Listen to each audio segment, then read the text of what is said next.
Inuulit ko po ha, pag may 13, automatic hindi ko kailangang mag-resign, sa inyo na. In fact, tinitingnan ko lang day by day, week by week lang na matuloy lang itong mga hearing at maumpisahan lang. Baka naman yun lang ang trabaho ko. I'd be more than content to go.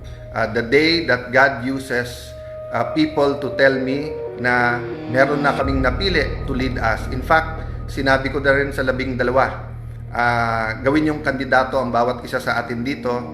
Sino po ang gusto ding maglingkod sa ating bansa. But my mission right now is for the truth to come out. Again, hats off kay Senator Jinggoy Estrada. Napakatagal ko na po siyang kilala. We have our run-ins. In fact, may mga ibang nagpo-post ng aming mga disagreements in the past. But I'd like to reiterate what I said yesterday. Yung sinabi ni Senator Jinggoy na may ebidensya siya na talagang pinipilit siya lumipat at ang kapalit ay kanyang freedom at walang kaso, that's not hearsay to me because narinig ko mismo yung conversation. And palakas ng palakas yan, yung threat na yan sa iba pa namin mga kasama. So, dun sa 11, maybe some of them have a reason na mag-ingay, lumaban, i-discredit yung Blue Ribbon kasi especially pagdating dun sa 18 Marines, nabanggit din ang pangalan nila, allegedly nahatiran din ng malay-maleta. Having said that, dun naman sa inyo na mga tinatakot lang kasi I know at least one member na tinakot siya. Kasama na namin siya eh. Actually, nung araw, mas bilib ako sa kanya kaso kay Jinggoy.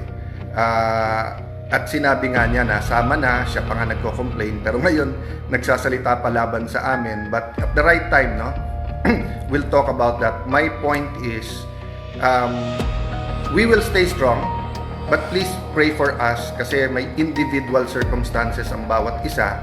And marami kaming hindi kontrolado. Diba? And yung pagdating ng mga witnesses. By the way, gusto ko lang malaman nyo, we also invited the Office of the Ombudsman, the DPWH, and the DBM or the representatives kasi we'll do this very orderly. We'll find out nasaan na ba investigasyon nila, ilan na ba talaga ang ghost at hindi, magkano ba talaga ang involved dito. So ang daming impormasyon na kailangan maging malinaw sa atin lahat. So magandang tanghali po. Please pray for our meetings today. And as ulitin ko po we're not praying that God be on our side. We're praying that we be on God's side.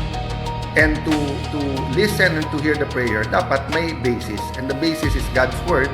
And of course, the basis is yung tamang counsel na dun lang tayo sa tama. Hindi pwedeng kasinungalingan.